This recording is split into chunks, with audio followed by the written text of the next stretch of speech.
Muslimin rahimakumullah. Yang tingkat senang mentang Allah Subhanahu wa taala ni paampun dosa kita.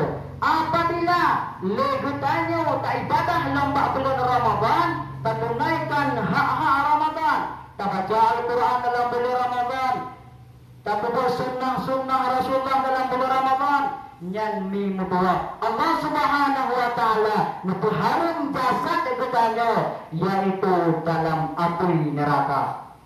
Maka Nabi Musa pun pernah yaitu nelatih ke jid ke umat Muhammad. Nibahatanya mi mutua Nabi Musa berkalam dengan Allah Subhanahu wa taala. Tuhan kulli Nabi Musa ma Allah ya Allah. Lu orangnya ya Allah yang berkahaba dengan berani. Lu orangnya ya Allah yang berakalam dengan berani ya Allah. Semulia lu dengan nabi-nabi yang lain ya Allah. Semulia lu ya Allah dengan orang yang lain. Sedangkan lu orangnya berkahabangan berani ya Allah. Bersawa-sawa berkahabangan berani ya Allah. Bedakan dengan Allah abu. Tingkat orangnya presiden jaga pungnya. Ya presiden jaga pungnya. Tanya yang pegang apa-apa kan hiarannya. Ya, hiarannya tingkat landunya. Manya Allah Subhanahu wa taala ada pegang apa dia. Maka dikulli Allah wa ta'ala Pak Nabi Musa, hai Nabi Musa. Hana mulia kata Musa. Hana mulia kata Musa. Yang mulia hai Musa, yaitu umat akhir zaman, umat Nabi Muhammad yang ditubuh amalan bak bulan Ramadan. Jadi pula yaitu kelebihan di bak bulan Ramadan yang paling mulia hai Nabi Musa. Kulli Allah Pak Nabi Musa. Man saya Allah umatnya yang ke umat Nabi Muhammad. Maka Nabi Musa mata memilih Pak bertanya gelake tiup ke umat Nabi Muhammad. Mantanya waktu ku yang dia ke umat Muhammad. Kan rahmat dan ni dan nikmat ku gedaya je ku umat Nabi Muhammad. Ya, kalian lihat masyarul muslimin rahimakumullah. Maka gedanya ni bak malamnya kalimah belah ka puasa.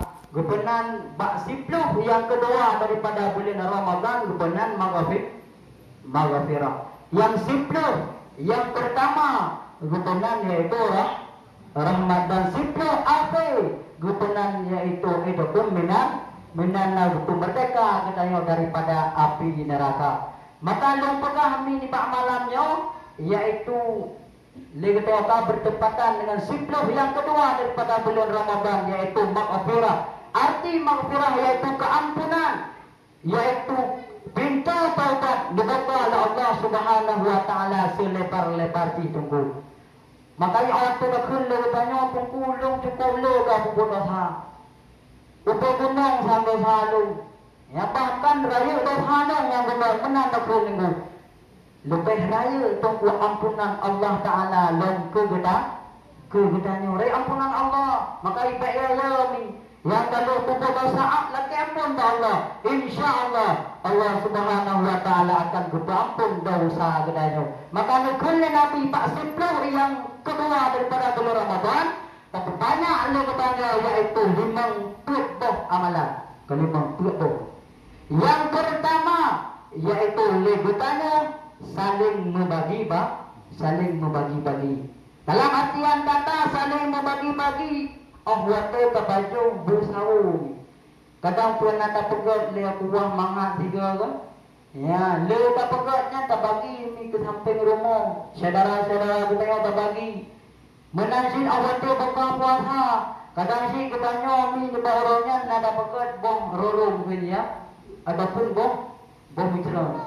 Yang tak bagi si mi kepada saudara kita yang sampai rumah. Kadang saudara kita nyomi anak yatim, hantam di kalan makanan yang lagian. Kadang berakan di buka puasa ibu teh mi medua. Kadang di bawah yang lagi tu tabaki kepada anak yatim, di doa anak yatim, lagi dia buka ampun dosa oleh Allah Subhanahu wa taala.